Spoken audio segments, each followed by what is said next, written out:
Okay, hello everyone. Good evening. It's a pleasure to be your host tonight on today's data series. My name is Amefule Chukwemeka Timothy, and I will be your guide to help you get into today's episode. Yes, tonight is gonna be special for us because tonight we are looking at something that meets in between data analysts, data scientists, and machine learning engineers. I want to believe that every one of us here have a passion for data. I want to also believe that every one of us here is on the track towards building a data career. So tonight is just gonna be one of those nights where you learn something new and also reinforce what you already know. All right. So with me will is a couple of other will I say my the community manager, yes, which means the community manager, yes, that's the best word. And as well, we have our mentor in the house in the person of Miss Omokehinde. First, let's start with an introduction of ourselves. We're going to do a bit of introduction so we can.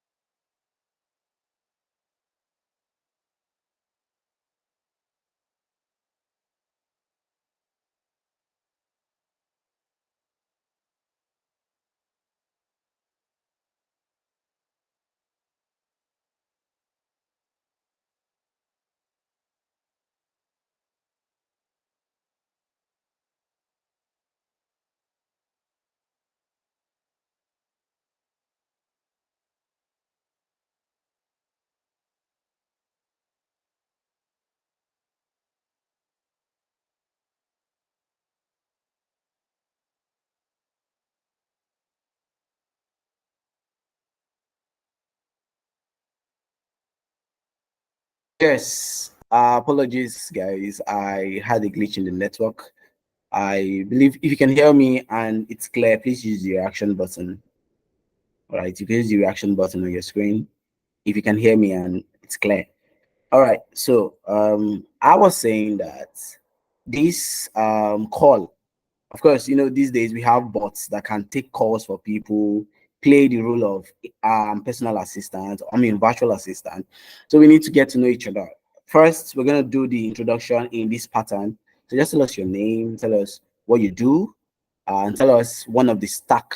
Which of the stack do you major in data? Are you a data analyst, a business analyst, a data scientist, a statistician, a mathematician, a business developer? I mean, there's a lot of career that are kind of connected with data. So first, tell us your name, tell us what you do. If you're working in a particular organization, or you're a freelancer, or you're building your career in data, or you're still building, working on your project portfolio. So tell us your name, tell us what you're currently doing about yourself, like something about yourself, and then tell us that you're, which of the stack that you major in data. Okay, I'm just gonna call a name, and then when I call your name, just follow that pattern. I'll start for myself, of course. First, my name is Amefule Chukwemeka Timothy, like I said earlier, and I'm working into a new career. Although I've been doing it for a year now, it's called Data Analytics Content Creator. Yeah, I do a couple of things in the data space, but I'm working into a new career. I'm majoring in my career in something which is called data analytics content creator, meaning I think of how can I create content that are analytical to help people understand data analytics, help industry people understand this whole concept of data so that they can take the knowledge in it and apply it to what they do. So that's a career I'm building myself in. I have a few portfolio for it, maybe 3 or 4 projects I've done, but I'm still building it, and that's very exciting for me. Yeah. And then something I do in data. My major stack is on data analysis. Yes, data analysis to start with. All right. I'm just gonna call the next person, which is Adebusola. Do you mind doing an introduction? Tell us your name, what you're building in your data career, and which of the stack in data are you do you major in? Yeah.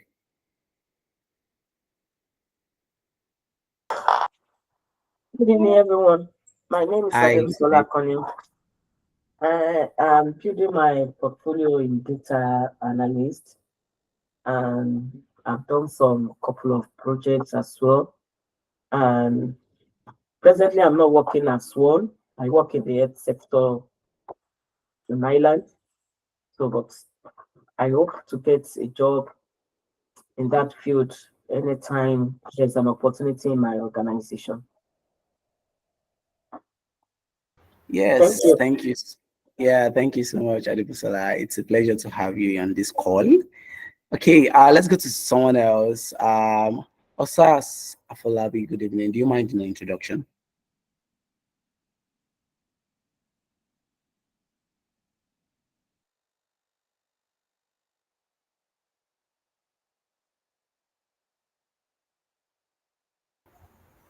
Yeah, Osas Afolabi, good evening. Can you hear us?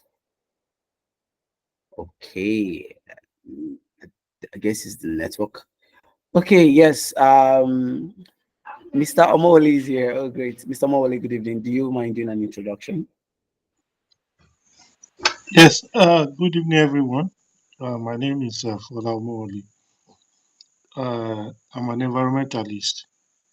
Uh, I have interest in data analysis, and now I will be able to use the knowledge of data analysis in the area of environmental science. That is my interest, and I'm just learning, so getting to know more about data analysis and its areas of application. Thank you. Yes, great. Nice. Thank you so much, Mr. Omoli. Pleasure to have you on the call. Okay, let's hear from Martha. Martha, good evening. Do you mind doing an introduction?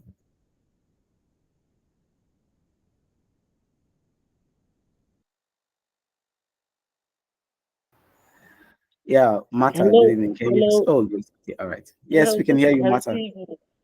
good evening, everyone. Hello, hello, Yes, can you hear me? Martha. Yes, I can hear you clearly. Okay, I didn't really get the question. I just heard you mention my name. Oh, okay. We are doing an introduction. We have like 3 minutes more to come round up the introduction. The introduction is just tell us your name, tell us what you're doing currently in the data, what are you working towards, what are you working on currently in data, and then tell us which of the stack do you major on. Are you in data analysis? Are you in data science? Are you into machine learning? Yeah. Okay, my name is Apollos Mata, and I just went through a data analysis training, beginning course, and right now I'm working on projects, and my major is data analysis. Hello, do you hear Great. me? Yes, yes, Martha, I heard you. Thank you. Nice to have you on the call. Yes, Emmanuel. Good evening. How you doing? Do you mind doing an introduction? Yeah, good evening. Am I the manual?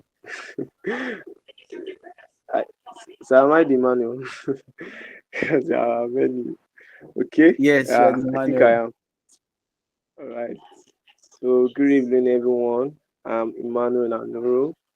I'm very interested in the field of data science and machine learning, and as well as statistics. I love statistics a lot. So my goal as a data professional is to apply my skills rather in statistics, use statistical modeling and techniques in analyzing data for research and healthcare.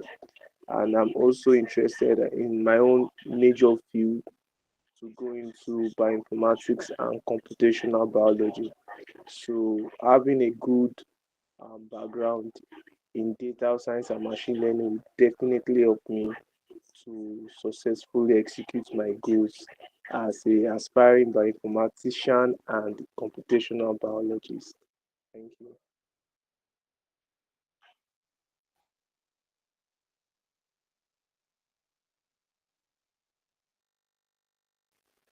Sorry, was I clear enough? I don't know. Hello? Yes, Emmanuel, I heard you. I was saying that. Are you sure you don't want to be the next HOD of a Ah, school for mathematics and statistics, statistical application into machine learning? Are you sure you're not looking for an HOD position? I'm not doing no. I'm not doing. I want to My make God, money. your head is not in the earth. You should be in Mars. You should be working with Elon Musk, Ah, trying to I predict beg. the next Anything stone, that Lyra stone that is going to hit Earth someday. You're out of this world, Emmanuel. anything that will bring big money, I'm on. Are you sure? Are you sure is what you're looking for? You look like you're going beyond the stars. You're going for the first heavens or something. Ah, Anyway, that's very much achievable. That's very much achievable. yeah, thank Have you, you, have you sir. found a mentor in your space? I don't know. Maybe we'll have that conversation later. Hope you have. Do you have a mentor in this thing that you're doing? Because Well, I think a mentor will guide you easier. To be so yeah, clear with a mentor and all that.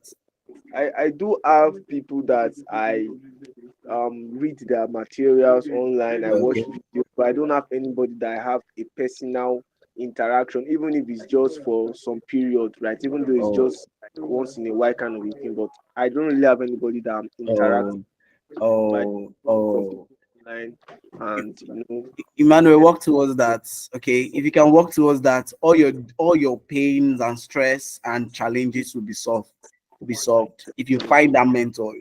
They are yes, sir. out there, but you have to source for them. It might not be easy though, I know, Yes, but sir. you have to find. If you find this person I'm talking about, this mentor that will guide you, I Yeah, promise you, you will do less. You will build, and you will have opportunities to earn, and get opportunities to travel outside the country just because of this passion for academics related application of machine learning and data science. I don't know, but maybe we'll yeah. have that conversation later. Thank you for the introduction, though. All right, sir. Thank you.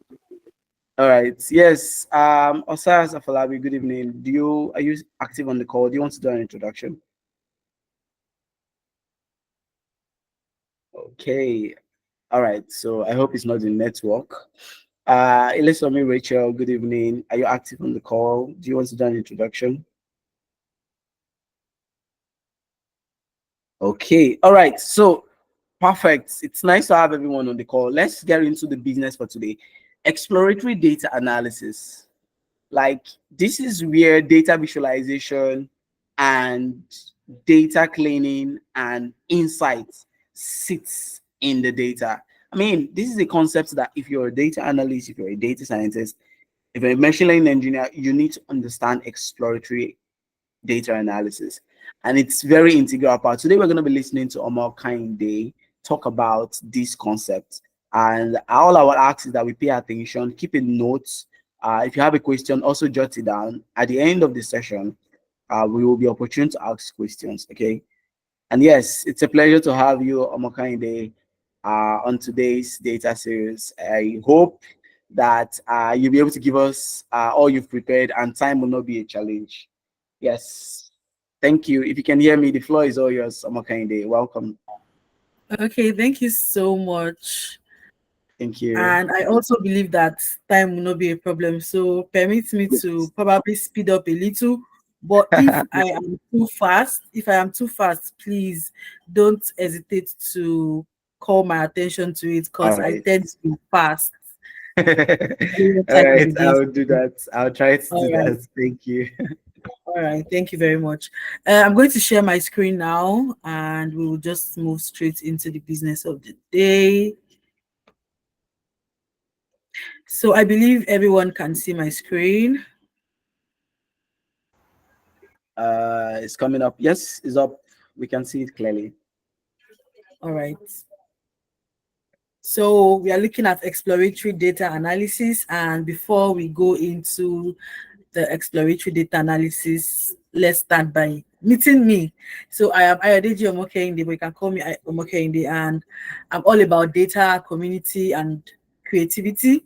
I'm very passionate about empowering others to unlock the power of data visualization, storytelling, and Tableau. Anybody who knows me knows that I'm a Tableau evangelist. So, as a co-leader of Lagos Tableau user group, I'm dedicated to fostering a vibrant and inclusive Nigerian community where people of all experience level can learn, connect, and thrive. So I feel like there's this gap that is there in the Lagos or in the Nigerian data family. Like, we tend to see the guys outside the country do so much, and we don't have that community here. What Lagos Talk is looking at doing is bringing that inclusive Nigerian community. So whether you're a Power BI user or you're a data scientist or you're a machine learning engineer, as far as you're all about data, this group is for you. Currently, I work as a data analyst as Oaks Intelligence, where I turn data into actionable insights. Outside of work and Tableau, I enjoy watching movies, exploring new sites, spending time with friends, and diving into Pinterest for creative inspiration. So I think my life still revolves around the whole data thing, because I always want to just pick up inspiration. And I think one of my newfound love is teaching data analysis, teaching Tableau, and what have you. Then you're going to see something down here, and this is just like my little announcement. I'm part of Tableau Social Ambassador for 2024, and I'm so excited about it. Now, enough of me. Let's go into the business of the day. So we're looking at exploratory data analysis, and like our host has said, exploratory data analysis is where the first level of data sits as per after you've structured your data. Everything has moved from the data engineering table and it has landed on the data analyst table or the machine learning engineer table or the data scientist table. Why this is important is because exploratory data analysis allows us to approach data sets in a way that allows us to understand the characteristics of the data sets. We can summarize the characteristics, and we can also tell you facts about the data. These facts can help to create hypotheses, can also help to create assumptions that can be used to build a data model. So it involves investigating data sets without any assumptions or prior hypotheses. Now, after data has been explored and we've now gotten a full understanding of the data, assumptions and hypotheses can now be made.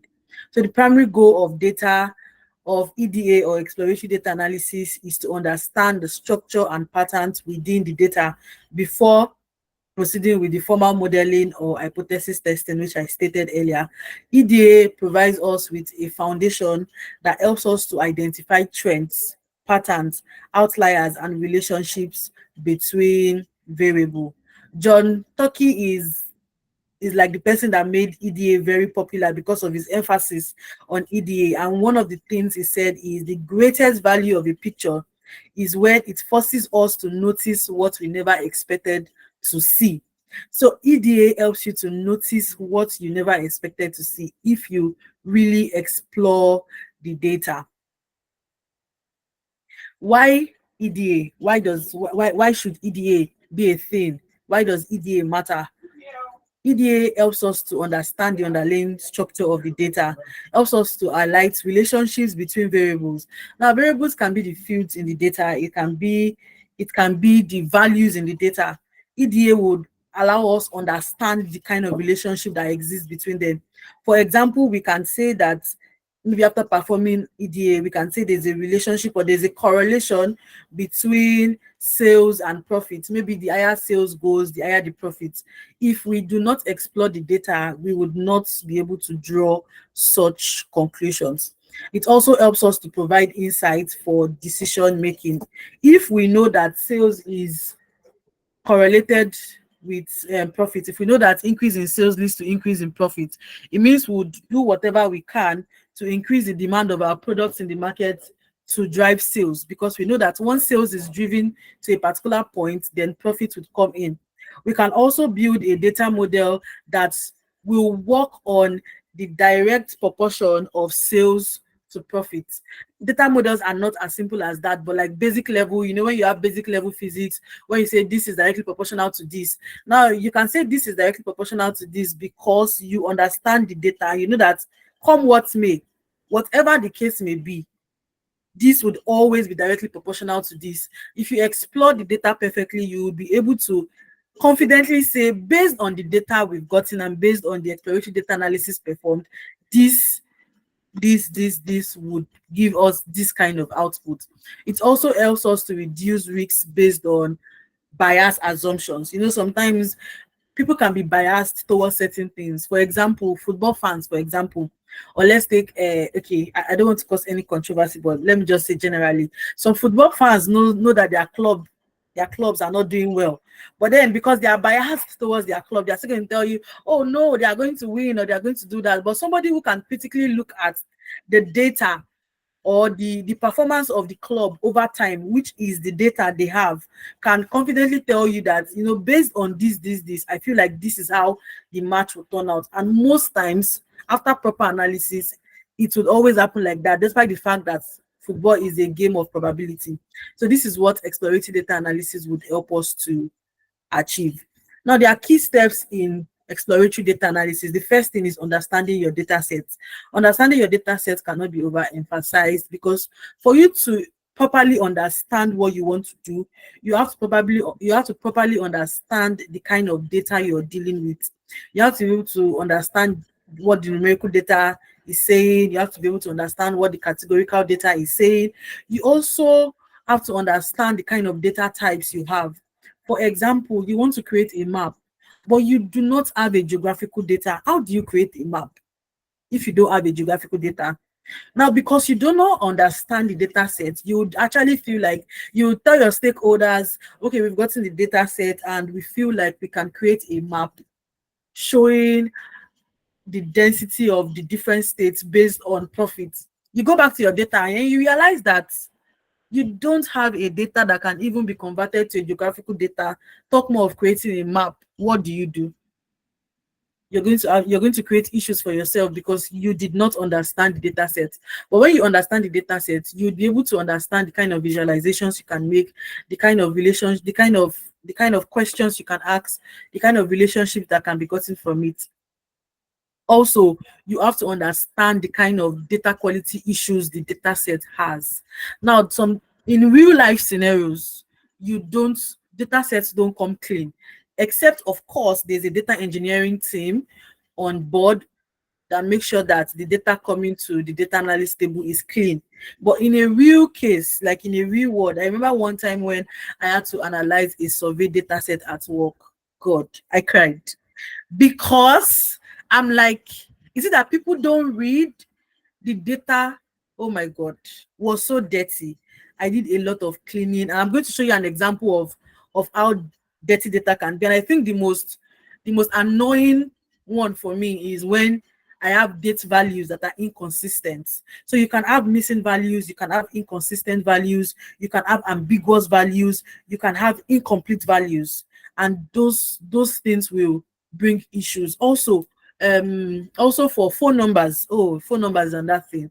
So most times during the process of, I know one time we talked about data collection, and that's where data validation comes into place. So if you're like on board from the beginning of data collection process to the point of EDA, it probably would be easy for you, because you might have looked at the kind of issues that would occur and put some data validations into place to avoid them. But if that's not the case and you have several data quality issues, you would have to go to the next step, which is data cleaning.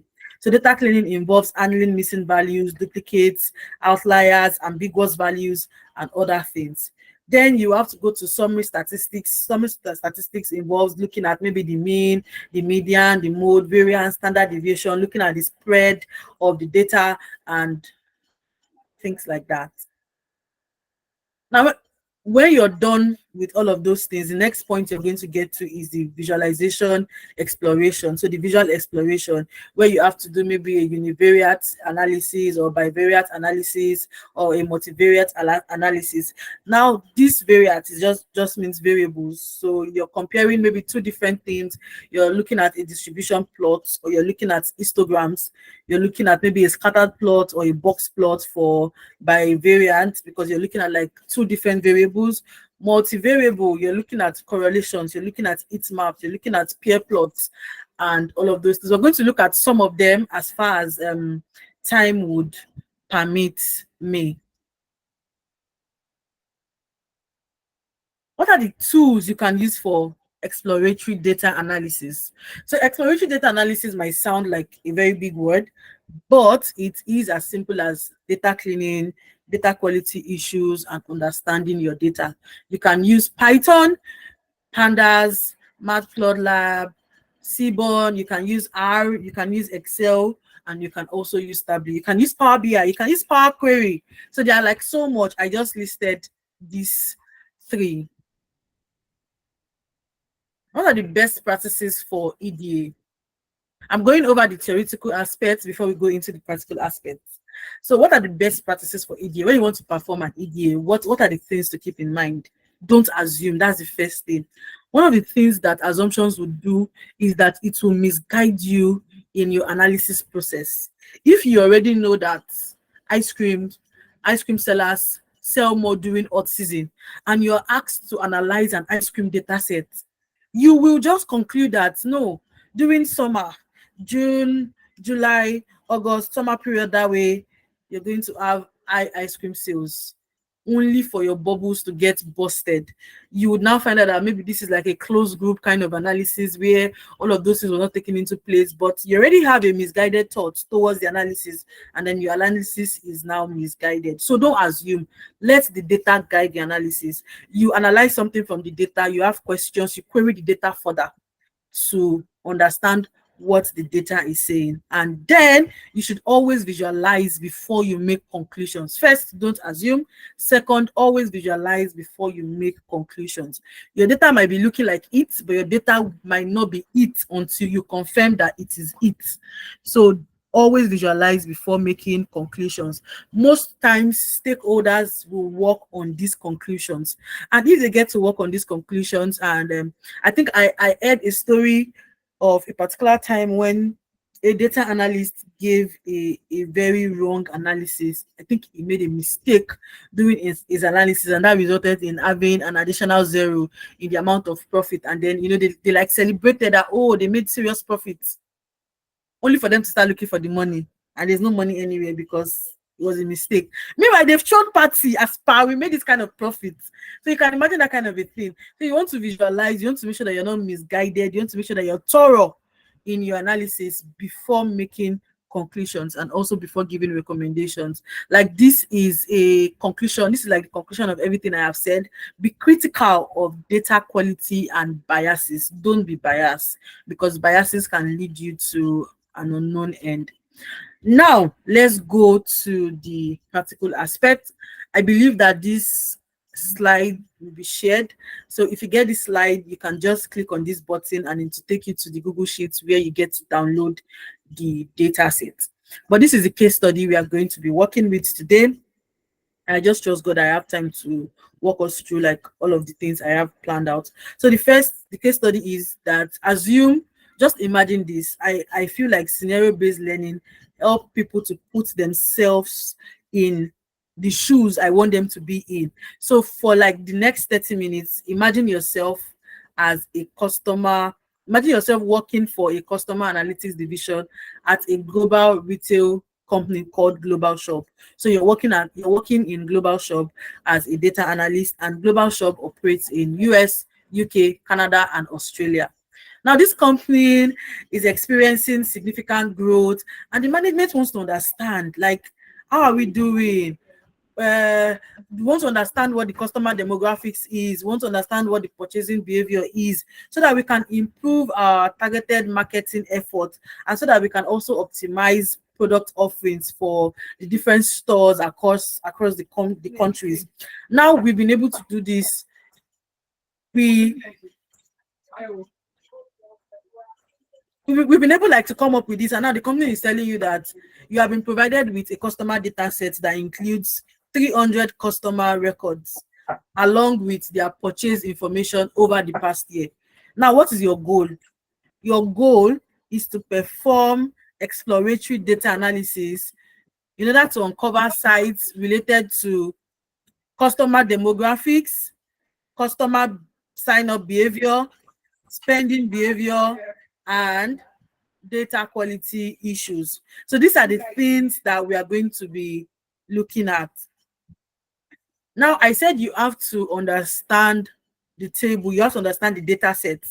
Because you have to understand the data set, you have to understand the data type of each columns of or of each field in the data set. That's the reason why I presented this table. So I'm going to be looking at the data set, and these are the fields in the data set. We have customer ID, which is a unique identifier for each customer, and the company is trying to do some kind of anonymization, like they want to keep the the profile of the customers unknown, so they are like really high on anonymity. So they are using customer ID in place of customer name. So we have the unique identifier for each customer. We also have the name of the customer, but we might not be able to like do anything specific on the name of the customer, except if our boss gives us the go ahead too. But then let's look at how this goes. We also have age of the customer. Then we have the gender of the customer. Now, this is telling us that the gender of the customer should either be M or F, and M or F would be male/female. We also have the email address of the customer. We have the sign up date as the date when the customer signed up. We have purchase amount, which is like going to show us the total amount purchased by the customer. Then we have country, which is like the country of residence. You also look at the data type. Now, this data type is showing us that the customer ID is an integer, the name is a string. So we know integer is like numerical data, string text, integer, string, but categorical because gender is categorical. So we have string also, which is text. We have sign up date, which is date, and this has various formats. Then we have purchase amount, which is float. So the difference between float and integer is that integer is an whole number. Integers represent whole numbers, while float represents decimal numbers. So they have decimal places. That's what this means. And then we have country of residence, which is string, and it is categorical because we just have a list of countries to work with. What are the expected insights from this EDA? Like we already looked at what we are to uncover: customer demographics, customer sign-up behavior, spending behaviors, and data quality issues. Now let's just break it down. So I'm breaking it down this way, but we know that if you're working for a firm, they will not break it down for you like this, but I'm breaking it down for us like this so we understand what we want to look at. Now we have customer demographics, and under customer demographics, we'll be looking at which age groups, genders are most common amongst the global shop customer base, and how does this vary by country. We're also going to look at spending patterns. We're going to look at the data quality issues and how we fix them. And we're also going to look at how these issues can impact our analysis results. Then we're going to look at sign-up trends and if there are peak times in the sign-ups over time. And can these trends be aligned with marketing campaigns or promotions? So I am going to go to my Excel.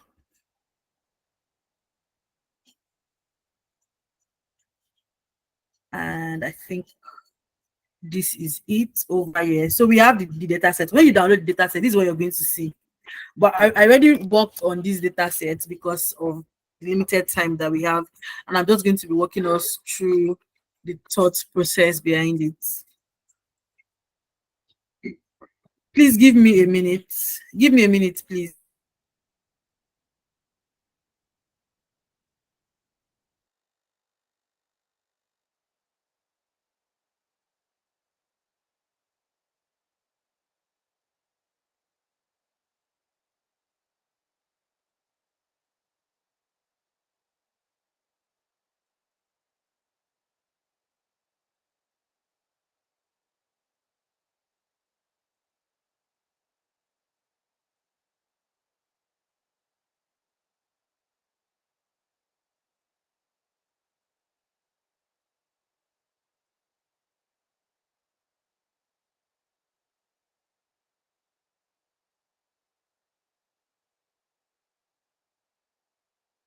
Okay, sorry for the break. I'm back. Let's come back here. So this is like what you're going to see. I'm not sure you would also see this I'm not sure you see this empty column. It's just something I was working on. Okay, so this is the data you're going to see. And when you look at this data, you would notice issues. You notice that this data has issues. The first thing my eyes went to when I opened this up is this particular sign up column. Very, like, look at the dates. The dates are different. So you should also know that one of the ways Excel, most databases, the way they arrange their dates is month, day, and year. So this particular one over here is wrong. These ones are correct. These ones are wrong. What do we do? You would also notice that for this age, look at empty spaces. This person is -2 years old. You can see the different data quality issues we're having. So this is like negative values. This is incomplete data. This one has both negative values and incomplete data. This is inconsistent data type. Purchase 0. We can just chalk this up to the fact that, okay, maybe this person did not make any purchase, so it's possible for the purchase to be 0. How do we rectify this? So one other thing I do is to just apply a filter. Applying this filter allows me to look at the cells, the columns one after the other, and I can see that, okay, just these two guys, negative. Then for male and female, this does not have any issue. We have blanks over here. We have blanks. For the sign up dates, we can see the number of columns that has issues, number of rows that has issues, so much. Then for the purchase, we're definitely going to leave it like that. But I am seeing that some of these values have negative. There's no way these people are purchasing in the negative. So let's just imagine that we spoke to the head of the data analysis group and he said, you know what, anyone that has a negative value, remove the negative values. It was a mistake. It was let's say, mistake doing data entry or stuff like that. So we know that we're going to have to replace this minus with nothing. So it's just going to be 95.45. And then the country, let's look at the country. We don't have any issues with the country. So the first thing I'm going to do is to remove duplicates. I'm going to come to data and I'm going to come here to remove duplicates. If this is not ticked, I'm going to tick it because, of course, my data has headers, and I'm going to remove duplicates. So now we can see that we have 15 duplicates found and removed, 30 unique values remained. One of the things I do when I am working on a data like this is not to perform an analysis on the real data, especially if I'm doing it on Excel. If I'm doing it somewhere else, say maybe Python or say maybe SQL, I create an extra copy somewhere. So if I make a mistake or if I have to revert back to the original file, I would be able to do that. So one of the things I do is to create a copy if I am like working on a workbook this way. So I create a copy this way. Now we can like do all of those things here. Come here to remove duplicates. So 15 duplicates gone, and our data still looks like this. Over here, we have negative values. I'm going to come here to take out these negative values because my manager has said that there's nothing we can do. We cannot contact them for their age and stuff like that. And we need to know the age distribution. Demographics is like very important. And because that's very important, we are going to take this out. We don't want it to impact our analysis. Notice that I deleted that row. I'm going to come here to select all, and we're going to come back with this. We still have blank spaces, and because we have blank spaces, what do we do with the blank spaces? Probably we're going to have to replace the null values with the mean values. But for now, let's leave this particular blank space that way. For the email, we don't really have any issues with the email, whether it's blank or not, because we are not contacting them. So it's not an issue for us. We're definitely going to leave it like that. Now, for this purchase, the negative value is an issue for us. We have to do something about it. So I'm going to use Control F, and I'm going to come to replace. I'm going to put in the minus, and I'm going to say, you know what? I want this to just happen within this sheet, and I want it to look within the rows. I'm going to replace all, and you can see that 48 replacements occurred. So that means 48 rows had negatives, and they were replaced with nothing. You can see that this replaced with I did not put anything inside. So I can close it up. And when we look at this purchase corner, we would see that we don't have negative values again. Now, where our issue is this particular column right now, the dates column. What do we do? Now, there are several ways to make this work, but I sat down and I thought about it, and I felt like this is probably the simplest way to get this done. So right now, this is currently filtered, and I'm going to take out these guys. This 2024 is okay. This 2023 is okay, but this one is not okay. This one is also not okay. But you will notice that the data type is different. These ones don't have anything. They're not demarcated by anything, but these ones are demarcated. But the issue we have with this particular one is that the day is coming before the month. Meanwhile, we need the month to come before the day, because that is the standard way of writing dates. So I'm just going to filter all of these ones out and keep these ones that are not right, like the ones that the date and the months are mixed. So this is everything. I'm going to have to insert new rows. I really just hope I can be very fast with this so that we can move to the data visualization aspect. So I'm inserting new rows, and the first thing I want to do is I want to use flash fill. So I want to start with the year, because the year is very easy, and this is 2023 and this is 2024. Definitely I'm not going to start writing everything, but I notice that sometimes when I use flash fill, if I don't give it enough examples, it makes mistakes. So I've done two. I'm going to come here. You can see that my cell, this particular cell, is highlighted. I'm going to come here to click flash fill. Now it will return all the years for me because it understood the pattern. The next thing I would like to draw out will be the day. So the day over here is 13, the next is 24, the next is 27, the next is 14. Now let's click flash fill, and you can see that everything is out.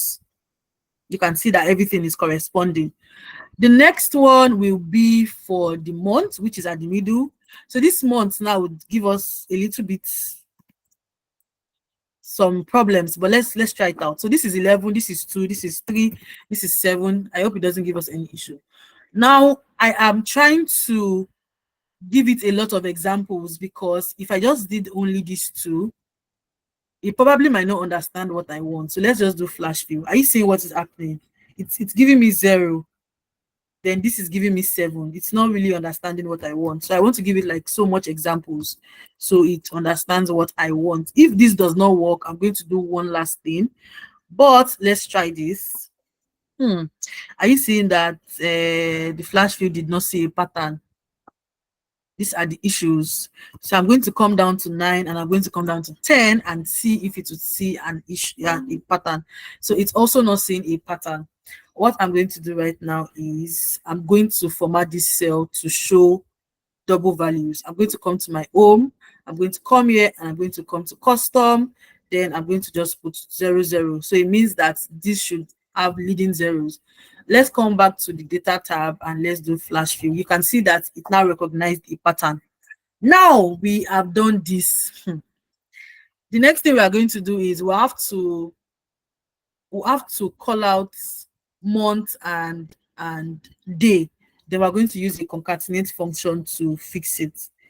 I did that over here. Okay, this is cleaned. I did that over here. I used an if statement to do this. I'm just going to copy this way. Or should I do the if statement from the beginning? I don't know which is going to save time. But let me just paste it and let's see what we can do. Okay. Now this if statement, I used an if statement over here, and this if statement probably looks like it is so much, but it is not. I'm going to explain it down here, and I'm going to try to break it down. So the first thing I want to do is I want this place to be for months. Let me give it a value, and I want this place to be for date. So we know that month is not greater than 12. Day can be greater than 12. So what I want what I want this thing to return now is I want it to look at this value and this value. If this is greater than 12 and this is less than 12, return this. If this is less than 12 and this is greater than 12, return this as the month. That's what I want to do. So if I come in with the AND statement, AND will give me true or false, definitely. So the first logical statement will be that if this value is, okay, so this is for month. So if this value is greater than 12 and this value is less than or equal to, because it can be 12 or equal to 12. So I want it to return something, but not tell me if it's true or false. So it's telling me that this is true.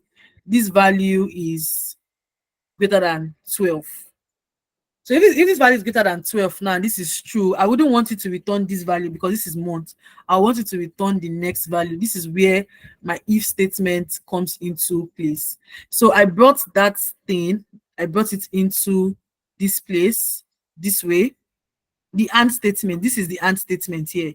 So I'm saying that if it is true that this guy is greater than 12, return this value. Return the value here. But if it's false, return the value here. So I'm going to take this out and I'm just going to bring it in so we just understand it. Okay, so this is the AND. I'm going to take this AND function. I like to do this because I feel like it helps people understand multiple functions. So this is the AND statement. I will know that this AND statement already returns true. I'm going to bring in the if command or the if function, and this is logical test, right? So if this test is true, return this particular value. If it is false, return this value. Click enter. Oh, okay. This is supposed to be for this guy. I would have to, so this is supposed to be H2 and this is supposed to be I2. Right, this is supposed to be I2. Please, I believe we are with me. If you can unmute your mic to just give me some feedback because I'm not seeing my screen. Yeah, we're with you. We are definitely with you. We're learning with you. All right, thank you. Okay, so now this has been sorted. Yeah, we already have the month sorted. I'm just going to take this out, and then next thing I'm going to do is I'm just going to double click on this. This is like one of the beauties of Excel. So this is 2, this is 3, this is 7. You notice that it is giving me the months. No value here is greater than 12. Are you noticing that? So our if statement worked. We are trying to look at data quality issue. We are trying to resolve the inconsistency in the dates. Now we've done for the month. The next thing we have to do is to do for the day. We are going to do the same thing, only that we're going to look at it in another angle. I want to believe that we already understand how this function works. Pardon me. I'm going to come here to paste this in. So I'm just going to paste it because I want us to understand it. I'm not going to use what is there before. So now we're looking at this and we're saying that if H2, which is this, if 13 is greater than 12, and if 11 is less than or equal to 12, then return, this time around, it would have to return 13 because we want the date. So if 13 is greater than 12 and 11 is less than or equal to 12, return 13. That's what we're trying to do here. So this time around, instead of I, it will be H.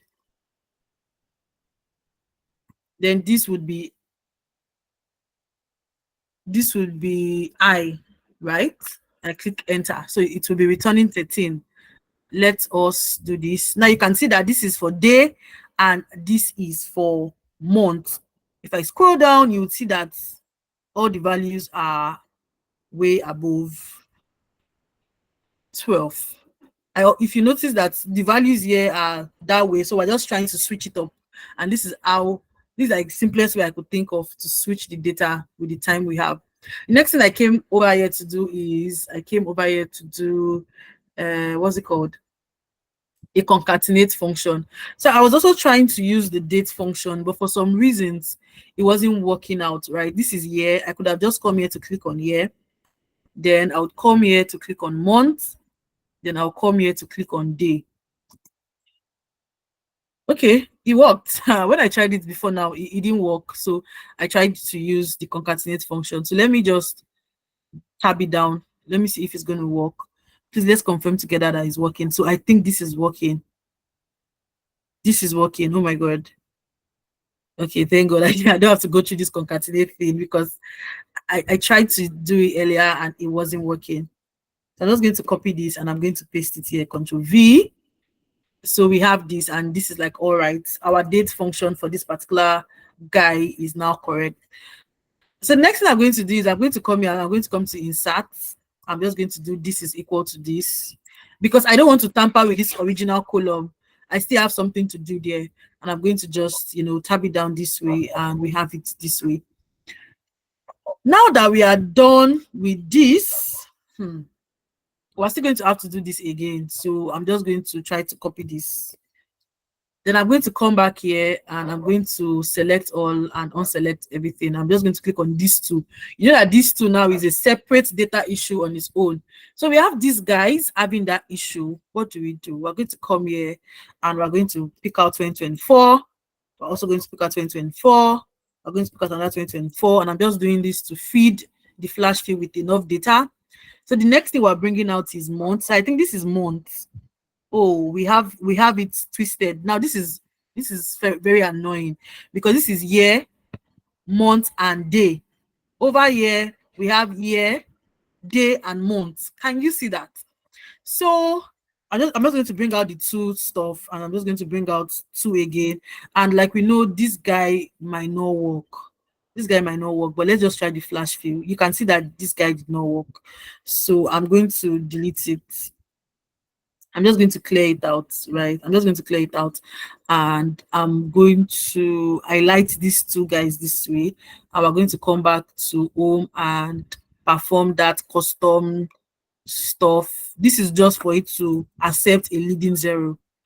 So we have this now. This should be able to accept leading zero, and I'm going to come in with 02. I'm going to come in with 02. Let's come back to the data tab and let's click on flash fill. Did that work? It did not still work.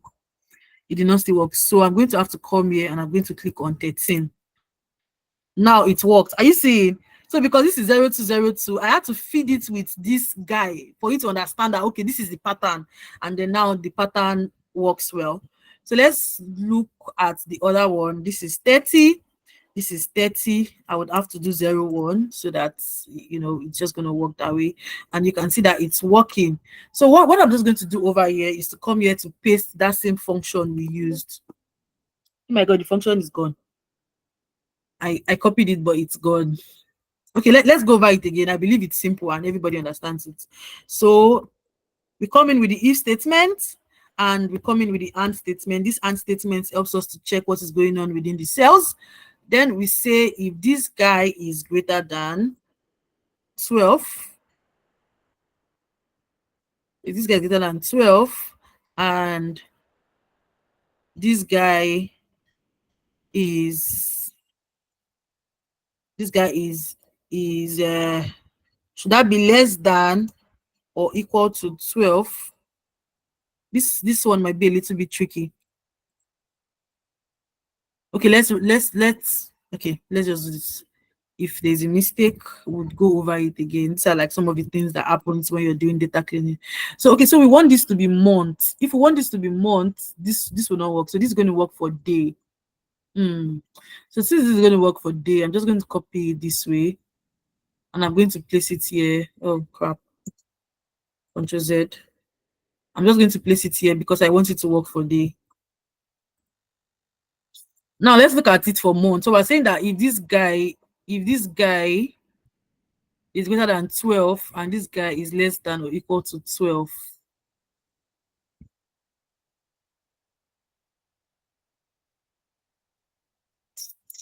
return J, comma, then this should be return I. All right, so this works. Let's tap down. Let's be sure that it works. Oh God, Control Z. Thank God for Control Z though. Okay, let's tap down. I really don't get why it's not tapping down. Okay, let's just do this again. Did it work? Did it work? Guys, it worked. It worked. It worked because this is 1 and it's not showing 13. So I'm going to bring this down also. Thank God it's very small, so it's easy to drag down. And we can see that this works, yeah? Now we're going with our date function. I'm so happy this date function worked because I was wondering how wise it would be to use concatenate for a date stuff. Okay, so we come in with the year and we come in with the month. This is the month. Then we come in with the day. This worked. No, this did not work. Ah, something is up. This did not work. This did not work. I think this was one of the issues I encountered.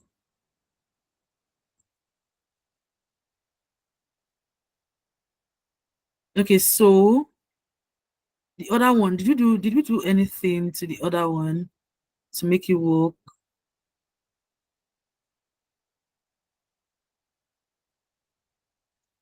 So it's not picking what it's supposed to pick, and I really cannot tell why. This is month and this is day. So it's supposed to be 32.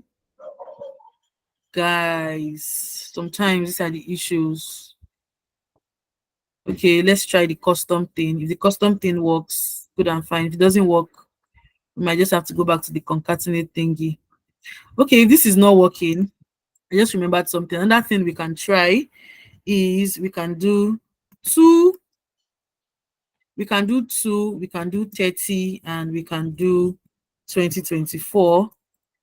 And I'm going to have to repeat that. The only issue I'm going to have is that it's not going to show as, okay, it's showing as a date. It's showing as a date, but it's aligned to the left. Okay, let's just try it for the second one, and let's try to do a flash fill if it's going to work. I'm going to have to do it to the third guy. 2, 30, 2024. Then this is 1, 13, 2024, I believe. Yes. Oh wow, this works. And this is not working. Oh, okay. I know why it's not working now. So this is like 2nd of February. 2nd of February is not up to 30. That's why it was showing me March. Oh yes, I get it now. Okay, so let's just go back to it and let's just believe that this was a mistake. So because this was a mistake, let's just change it to 28. Where did I do that? Control Z. Okay, so let's change this to 28 because I believe they are trying to say maybe the last day of the month. So this is like an assumption. Probably, let's say I've clarified with my manager, and my manager gives me the go ahead to do this. But then the funniest thing is that I have a lot of them like that. So you know what? Let it jump to March. Let it jump to March. So I'm just going to use a date function. So these are like some of the things. Sometimes if this is not reconcilable, you will just have to delete these particular rows if it's not reconcilable. But if it's reconcilable and we are like, okay, you know what, we can just go with March. Let's just go with March 1st, and then we can just allow this work that way. And you can see that we now have this. This is okay. I'm going to come here and I'm going to select everything, and we have everything this way. Okay, it's something I'm supposed to do that I did not do. So let me just undo it. Please, where were we? Okay, this is it. I'm supposed to say this is equal to this, right? Like I did for the other ones. Then I'm just going to tab it down this way. We are almost done. Now we can take out the filtering, and we have all of this. Now that we have all of this, we're going to probably have issues with these guys, these ones over here. So what do we do to reconcile these ones over here so that they can now be in this particular place? What we can do is we can come back here to just show these guys, because these are the guys that don't have issues, and we can say like this is equal to this, right? Then we just tab it down. Some of the issues. Okay, we tab it down that way. Okay, and that's fine. Now we can come here to just like select everything and we have this. I'm just going to bring this way. Then I'm going to come here because this has like functions, like it's more like a calculation. I don't want it to have a calculation. I'm just going to copy it. I like to do this a lot, and I'm going to paste this here as just a text. And so I have it this way. When you like look at this, it's not showing anything. One of the things you can also do is to do a flash fill. So now that this is done, I'm just going to like delete all of this, and then I'm going to come here to also delete all of this. This is an empty row that is not doing us any. Just going to do this. Okay, so we have this guy that is 0, that is like not filled. So let's look at how many of them are like that. Like let's look at the blanks. So we have like how many blanks? About 5 or so. One of the things we can do is we can get the average value and just place the average value. Another thing we can do is we can like take it out completely. But let's not take it out completely. Let's do this. Let's look for the median value. So the median value is like, the middle value. It is the median value. Sometimes median value would always be different from the average value. So let's just check the average value just to show you that median value is different from average value. Even though they're kind of like saying, oh, average, blah, blah, blah. You can see that it's close, but it's not like perfectly close. So let's just give it 44. So the this that are blanks, we just replace them with 44. Another thing you can do is you can always use a statement to say if this is equal to null, replace it with this. Especially if you have like very large rows. But because this is very small, I'm going to take the liberty to do it manually, also to save our time. And let's select everything, and I believe we are fine.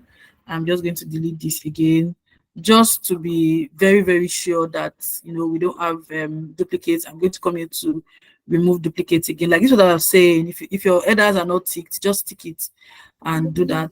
16 duplicates found and removed. 299 unique values remain. Okay, so that has saved us a lot, and I can just come here to now take out the filters, and I can just call this maybe cleaned 2.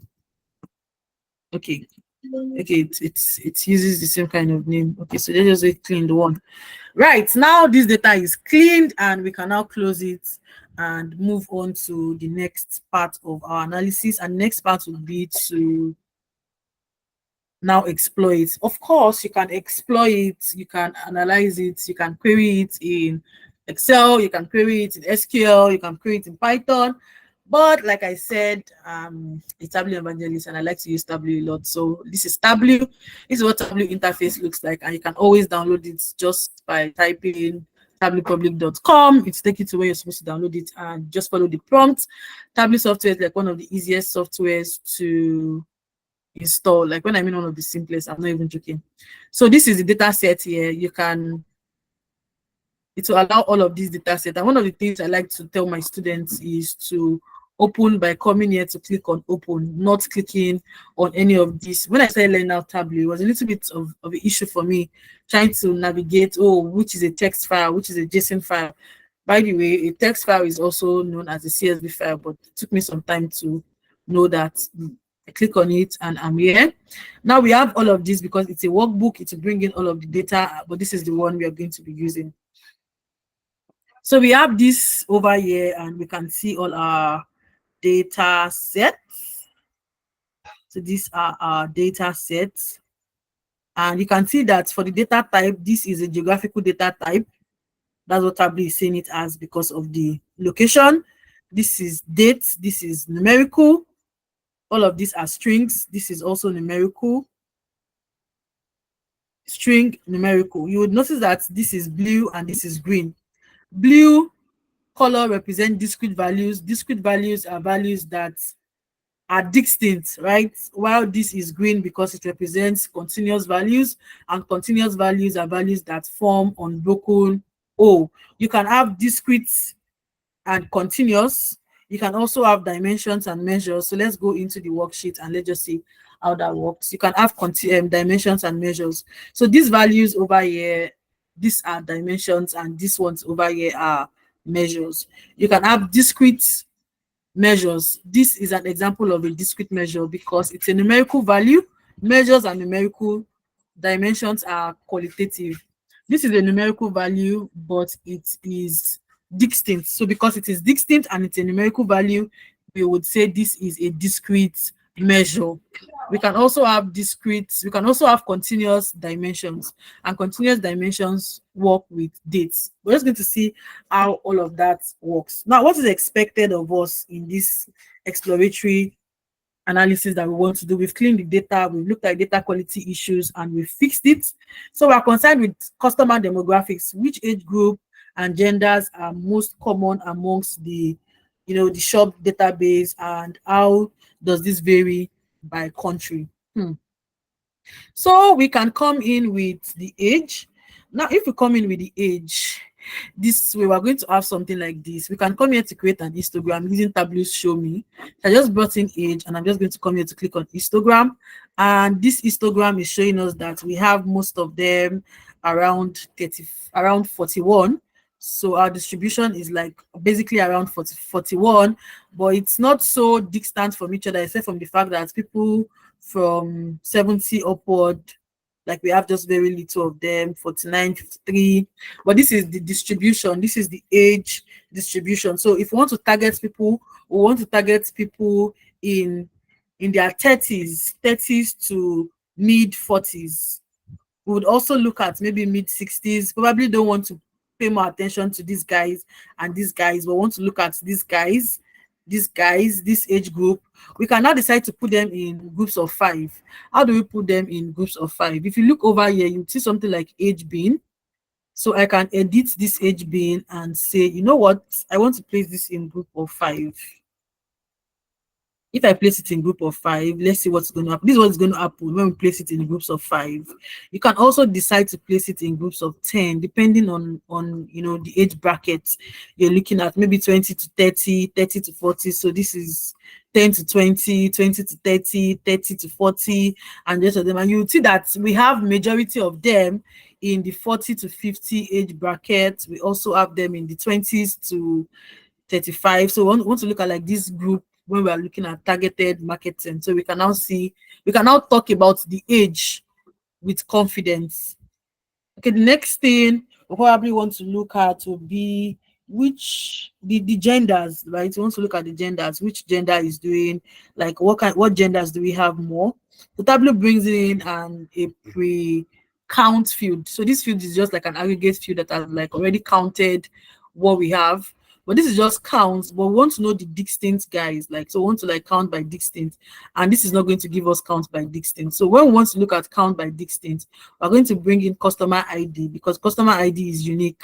Now I'm like holding down the right key, the right side of my mouse, and that's what popped this out.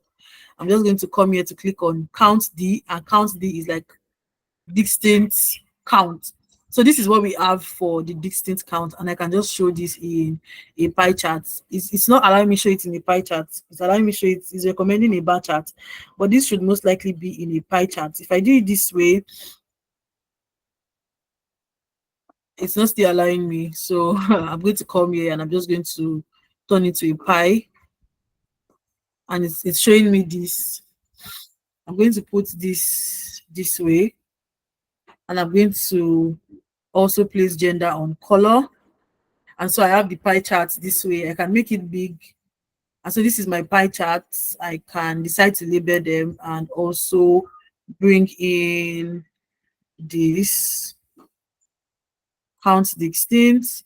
Most times when you're looking at a pie chart, you want to look at percentage of total. I just clicked this drop down and came to create calculated table.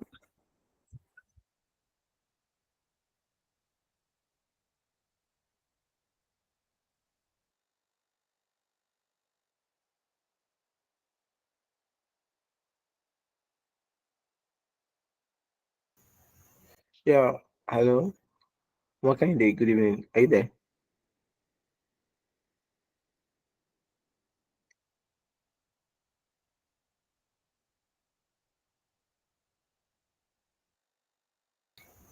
Hello, Omokehinde, good evening. I hope he's not Okay, muted. sorry, I'm back. I'm back. Okay, all right. Okay. Mm, Okay.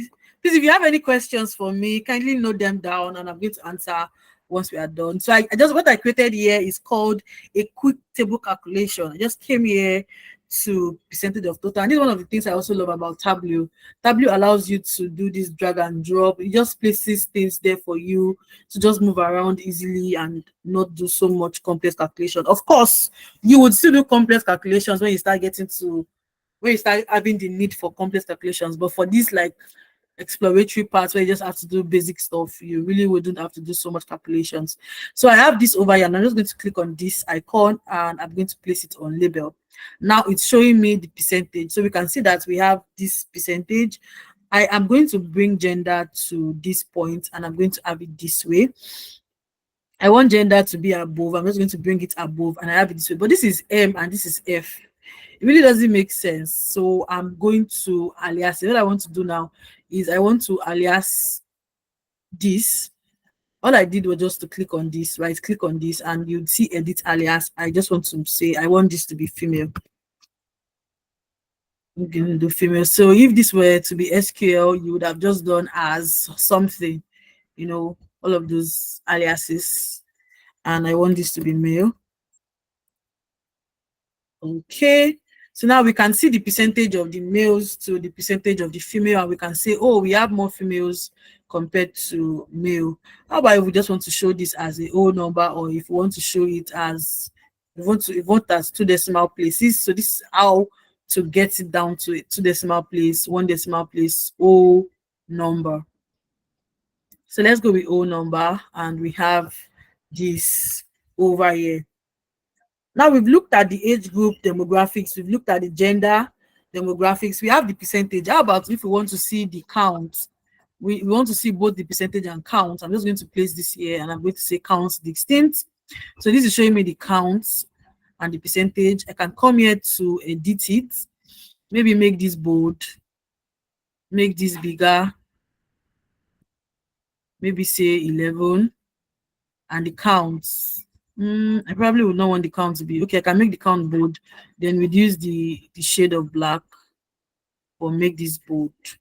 I'm going to have this. One of the things I like to do in Tableau is I like to format my workbook. Formatting my workbook allows me to just choose the font type I want throughout the workbook, and you can see that that's just changed everything. Also for my grid lines, in case I need to like do a bar chart, I don't want to be seeing grid lines everywhere.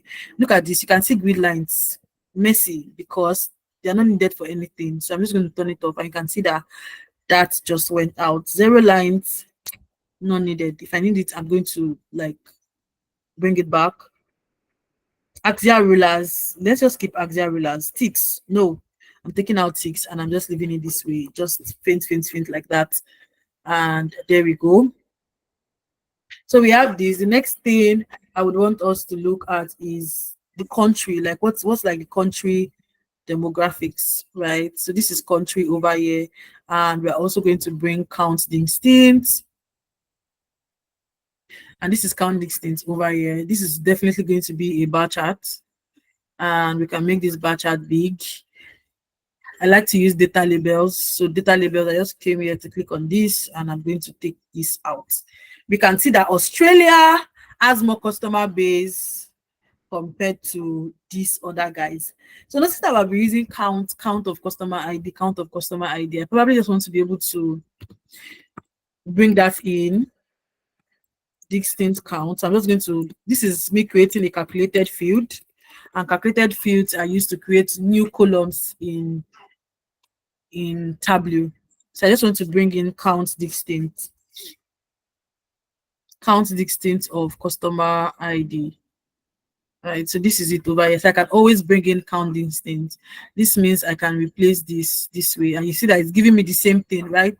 This would prevent me from always dragging in with my right hand mouse and everything like that. So we have this already. We have Australia, we have Canada, and we have UK. So we also would want to know the spending patterns, like between these guys. What are the spending patterns? Who is making the most money? Who are the highest spending customers? And those kind of things. So for the age this way, we can bring age this way. This is where we get to use probably discrete. So I'm going to change this to discrete, and it's showing as sum. I'm going to make it dimension. Now I've made it dimension. You see that it's showing me green, which means it's continuous, but I want to make it discrete. So this is it this way. This is discrete, and these are like the ages. I want to bring in the purchase amount. So I want to look at the purchase amount per age, and I'm just going to do this bar chart. So who is spending more? Oh, people aged 33 are spending more, followed by people aged 57. How about if we want to put this in a group? Recall that we have an age bin, so we can bring in the age bin instead. So we have this age bin over here, and we can also just convert it to discrete. So we have 30, 50, blah blah blah, like that. I'm going to take this out, and you can see the age bin. So the age bin are just broken it down for us. We have those in their 30s, we have those in their 60s. We can also decide to create a calculated field to this effect, and we can, okay, that might take so much of our time, but that will just be us doing something like if, no, I'm not going to do it for everything, I'm not going to do it for some of them. So if age is greater, okay, let's say, let me do the one that's less than. If age is less than 20, then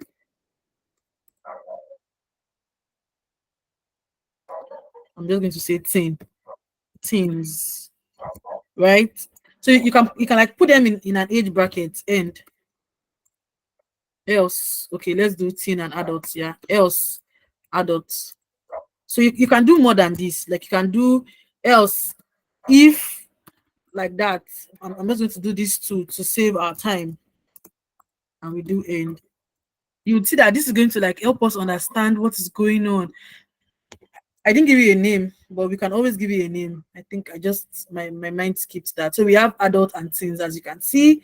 Now let's look at the spending power. Of course, adults should have more spending power. So you can see that adults have spending power. We can now decide to reduce adults into 30s, 40s, and so on. Now, this is like the spending pattern for the gender. We can see that for age, adults are spending more. For gender, okay, we've not done for gender. So we can come here to check for gender, who is spending more between the gender. So female is spending more. But for me, I would say that the reason why females are spending more is because we have more females compared to males. So you can see how we are now drawing relationships. So we are saying that if we have more females, females will spend more. Having more females is correlated with females spending more, because this is what our data is showing us. Now, this is also asking us, like, who are the highest spending customer? I think I did one very funny analysis before now. Where is it? Okay, I think this is it over here. Like, I was going to walk us through this, but I decided to just start afresh. Okay, this is it. I think I created something like a scattered plot somewhere. Okay, so I created this scattered plot. I think, let me just recreate it for us so we see it. Now I want to look at the age. We want to look at age, and we also want to look at the purchasing power by age. Obviously, we cannot be looking at sum of age, so we're going to just do average of age. So the average of age is just going to like give us all of this, and you notice that this average of age is somehow cutting off 70. But let's bring in customer ID. Bringing in customer ID now give us like the exact age. So now we're seeing that this guy is about 44 years old and he has the highest purchasing power. We want to know the name of this guy. Come on, we have to contact him. Like, how is he doing it? What is he doing? So this is going to make me to bring name into the view pane, and we can see that this is, you can see that now when I brought in name, it changed because we're not looking at it per name, and we can see that Peter Murphy is doing well and is just 33 years old, followed by Nicole Anderson, who is 57 years old. How about if we also want to know their gender? So I can bring in gender and probably just place gender on details. Now I can see that Peter Murphy is a female. That's strange. I'm not sure a Murphy. is a female. But then this is what our data says. Peter Murphy is a female, and this is what she is spending. I wish we could see what she's spending on, but this way now we cannot decide that, okay, let's see what she's spending on. So when we are doing our marketing campaign, we can target females within the age range of 30 to 35 for this particular product. Now this is just looking bland. How about if we want to clearly see the males and the females, like if we want to clearly see them, what we need to do is bring gender into the color pane, and we can see something like this. This is still looking somehow, so I probably would want to make this way and reduce the opacity a little, maybe to this level, so we can see some of the values underneath it. Now we can see that we have females more, and there's really no correlation between the age and the spending power, because everything is just like this on a straight line.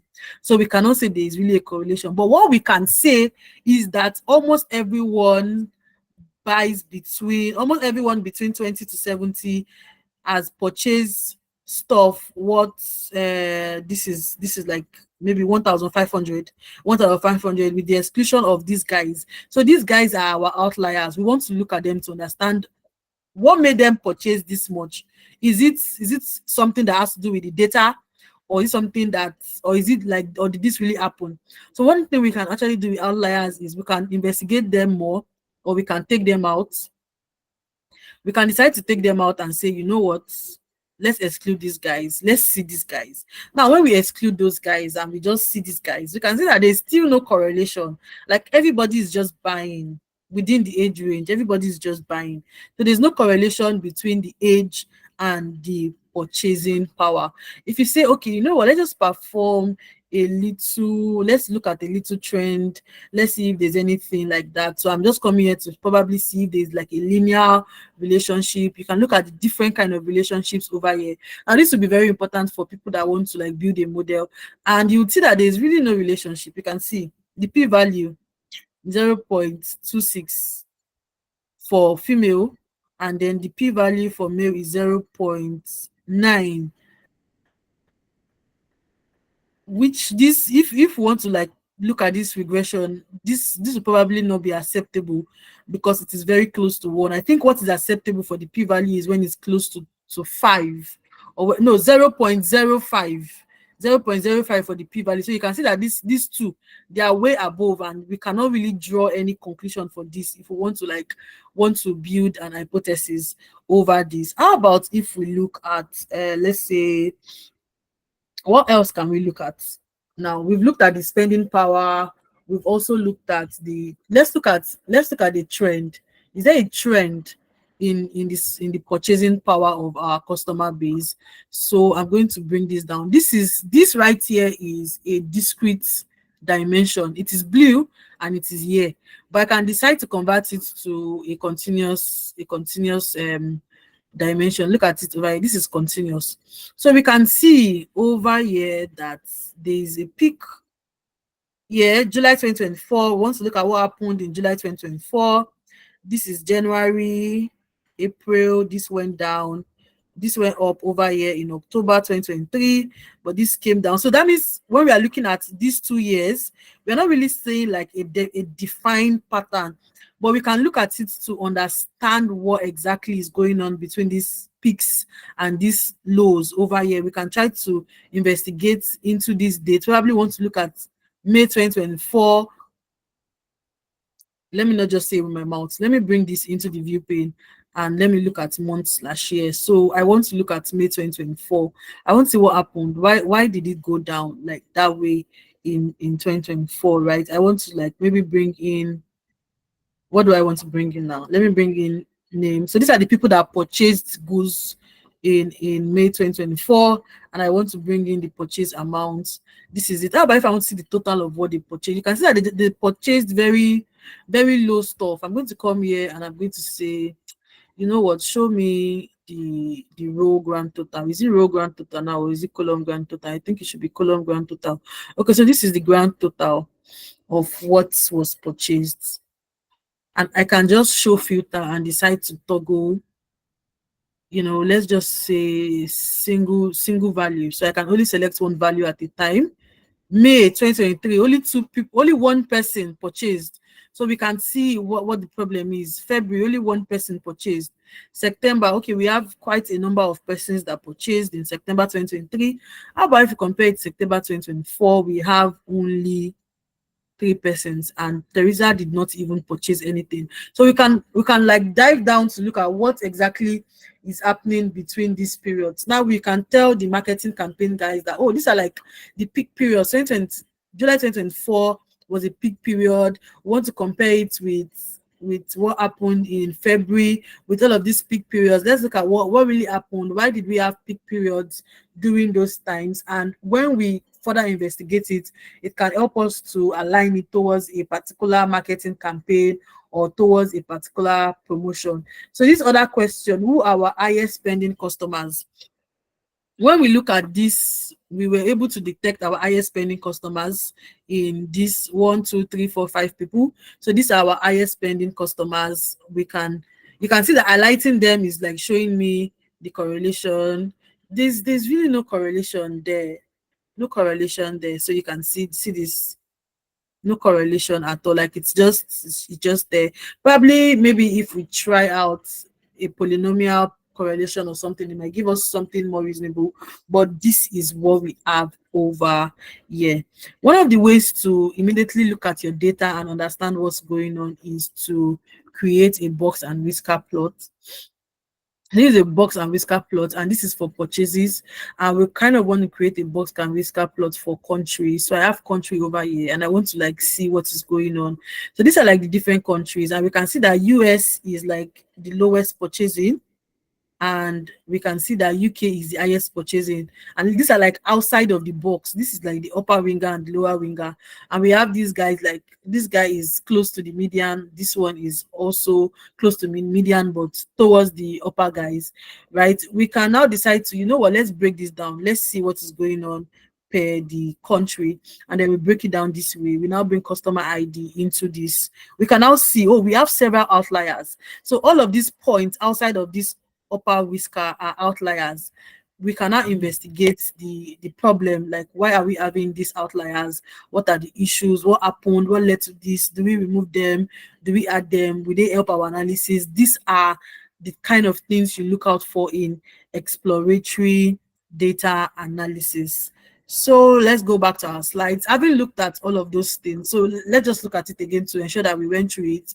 So we looked at the age groups, the genders, and we looked at the most of them. Like we looked at the distribution, we looked at how this varies by country. Okay, we did look at how age and gender varies by country.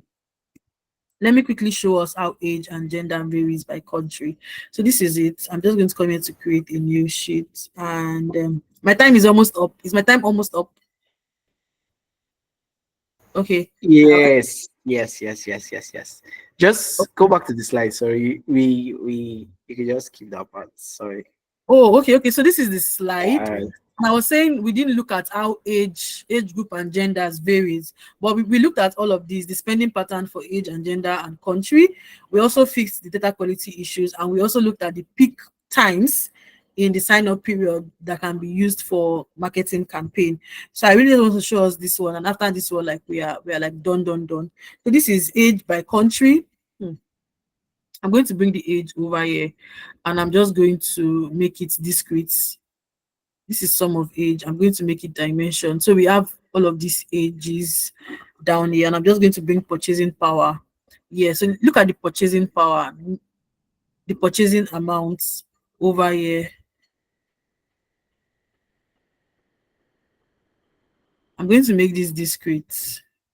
So I have this over here. Like these are like some of the people that purchased, and we want to see what they purchased. I can place this on size, or I can decide to create an heat map this way, and you can see where we are having the highest purchases. The age 33 was in UK, the 18 was in Australia, and this lady or this person purchased, or this group of people purchase this amount. Now, this helps us to look at the distribution of the age compared to how they are purchasing. So this 57-year-old person also purchased so much, and we would also notice that most of the very high purchases are in UK. So it might be that UK guys are high spenders, right? They're high spenders, and that's why we're having most of the high spending guys in UK. So we want to probably, if we have very expensive products, we want to push it towards UK, where people tend to spend more because the high spending people are like in UK. That's like an observation from this data sets. So we've looked at the insights and we've been able to draw out insights. And the key takeaways I want to give us from EDA is that EDA is essential for making informed decisions. You can see how we walked through from data cleaning to creating all those visualizations and the kind of insights I'm able to pick on those visualizations. And let me be truthful with you guys. These things I'm creating here, I'm just creating them for the first time. I'm just seeing the data sets for the first time. I generated data sets using ChatGPT, so I've not had time to look at maybe the kind of information that we can get. But this is me doing it with you guys. You guys can see how EDA can help you to draw out insights from your data. It also help us to simplify complex data sets into understandable insights. And EDA saves time because once you're able to draft a correlation, imagine saying that, oh, there's a correlation between age and spending power, and you've built an entire model for that, only for you to realize that there is no correlation whatsoever, and you have to start looking for where there's a correlation or what can help you build a proper model. Meanwhile, if you had done a proper EDA, you would have saved that time, and you would have also been able to detect which variable or which field would be useful for creating a data model. So this brings me to the end of this class. Thank you guys for coming, and you can always get in touch with me via my LinkedIn or my Twitter account. You can also send me emails at ayodejomokende at gmail.com. So thank you. I'll stop sharing my screen now. Oh, thank you so much, Omokehinde. Thank you very much. Let's appreciate her in the comments. Let's go to the comments and express our gratitude. And yes, if you have a question, please go to the comment and also put it. We will be waiting for our questions. There's something about Omokehinde that I should expose, and that is the patience to explain concepts. Like, I've had to observe her in some programs I've attended, and I've seen her explain concepts, and I'm like, man, how much patience does she have to be able to explain analytical concepts? Anyway, that is just something I've been observing lately, and that's actually very, very good. Like, that patience is rare. You should pack it and put $1 price on it. I bet you people will pay for that patience. I'm serious right now. Anyway, thank you so much, Omokehinde. That was very detailed and that was very insightful. Sincerely speaking, exploration data analysis is a very integral part in whatever you are doing related to data. Whether you want to visualize, whether you want to build your model, whether you want to predict, you must go through exploratory data analysis, because this allows you to reveal things, see relationship, unveil trends and patterns, and she's been able to do justice with it. And with Tableau, like me personally, the first thing I would think of is to go to Python and write some coded programs to explore the data. But as a BI analyst, I mean, what can I expect from her, right? She's been talking about Tableau everywhere on her status. And yes, with the Tableau Lagos, what's that community again you mentioned? The Lagos Tableau. Lagos Tableau user group. Yeah, Lagos Tableau user group. You guys should check them out on LinkedIn. They have like a loud community on LinkedIn. And yes, you should be part of that. If Tableau is your passion, and I recommend every data analyst should also have the knowledge of at least 2 data visualization tools, and you don't know where you might come in handy with it, right? And yes, thank you so much, Omokehinde. That was very, very insightful. Let's get to the questions here. There are some questions in the comments. Please keep your questions coming. We will only take the questions for 5 minutes. Apologies for the time. I didn't see it necessary to stop the lesson though the time was out, because this is a session we probably will not have her again. It will take a while before she will be on our space, so I wanted her to take her time to explain. And already the detailing was so good and compelling that I had to just calm down and listen. It's actually amazing. Thank you. So yes, and thank you so much for the session. It was interesting. That was Martha. And Adibusola, you're so good in what you're doing. Yes, I know, right? She's so good at what she do. I mean, she talk about it and she talks about it well, you know. Yes, Martha comes with the question: how do you know how much insight the organization requires? Okay, so Martha is asking, how do you know the amount of insight? How many numbers of insight must you generate to report to the organization? Okay, I'll leave Mokahinde to answer that. Thank you. Okay, thank you very much. Thank you, Mata, for that question. So there's no statutory number of insights. There's no statutory amount of insights you can say an organization needs. But what you need to know is the business problem you're trying to tackle. There's something called 5 whys. Now, I believe that 5 whys does justice to every business question. So it starts with, oh, the business problem we're trying to solve is poor performance rates. They start with, why are you having poor performance rates? Because our products are not properly marketed. Why are your products not properly marketed? Because we do not have a sufficient marketing team. Why don't you have a sufficient marketing team? By the time you're done asking those sensible questions, you would be able to look at those questions and determine the insights that you need to provide. One other thing I would like to say is that your stakeholders, they are the one that they have the yam and the knife in their hands. So you can say, you know what you guys need to know is just 2 things, and they'll tell you what they need to know is 5 things, and you have to provide the 5 things. But you have to make sure that whatever you're providing is data oriented. So there's sometimes what you need is just 2 insights and you're done. Sometimes you need 10 to get the amount, the total, the comprehensive view of what they need. That's why you have things like dashboards. You see, I've created a dashboard where I only used 3 charts to build the dashboard. I've also created dashboards where I used over 20 charts to create the dashboard, because it was from one level to another level to another level. So it just depends on the case study at hand and the problem, the business problem you're trying to solve. I believe I've answered your questions. Yes, thank you so much, Mokahinde. That was very insightful. Martha, Mm. please leave a comment in the session if you get that. And if you want to add more to the question, yes, we still have more time. All right. Yes, there's another question. Okay, it's not a question. Emmanuel is expressing, it seems like there was an assumption for simplicity in the original data set. All days were greater than 12. In actual fact, the days could also be less or equal to 12. Okay, Okay. Omokahinde, did you want to comment to that? Yes. I know. I want to. So if you noticed, I broke the calculations, the data stuff down.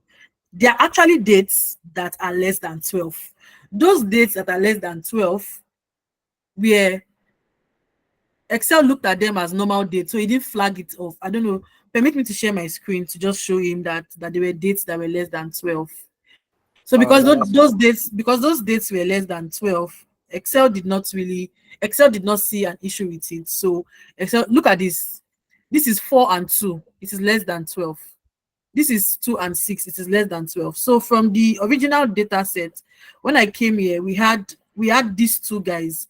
So if I select only these 2 guys, you'd see that some of them are less than 12. So look at this: 2, 6, 28, 11. You remember that month, day, and year. So the ones at the middle are the days. So you can see that some of them are less than 12.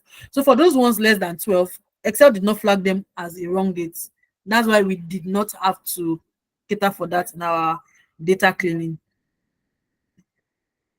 all right. Thank you. Thank you so much, Omokahinde. That's actually very clear. Emmanuel, if you have any suggestion and if you feel good, the answer is like precisely what you had in mind, you could also use the reaction. Okay, yes. Adebusola, we need more training on Tableau. Okay, yes, as a community, we can work on a workshop. We're looking towards having another workshop in October. Yeah, we're looking at the workshop in October. We're doing some preparations towards that workshop. So hopefully we'll be able to integrate Tableau into that workshop so that we can have the Tableau user community from Lagos present, and a representative will join in the workshop if we reach out to them and they are fine with being and joining us on that 3 days workshop. It's going to be a 3 days, yes, so that we can have more hands-on, and we can have it recorded, and we can have the lessons back. All right, thank you so much, Omokehinde. I cannot tell you how grateful I am for this session. And yes, thank you all for joining to out of your busy schedule. I mean, it's weekend. Who won't want to be in bed, wrap around just wrap around something cool, right? All right, guys. Thank you so much, Omakinde, once again. And yes, so I put a post on LinkedIn, and I have her tagged on the post. So you can go to the post on our community page on LinkedIn and like and comment what the session was for you. I'm going to repost the most important thing that she talked about in this session. I'll repost it again on the LinkedIn, and I'll still tag her. So check the post that we did for this data series episode, and she's tagged to that post, so you can check her out on LinkedIn, connect with her, and get to know more about what she does. And definitely, she's someone that listens. She's someone that has an open ears to listen to anything related to data. As long as it's data, she will give you the attention, I'm sure of it. Yes, I will. Very, very. All right, thank you so much.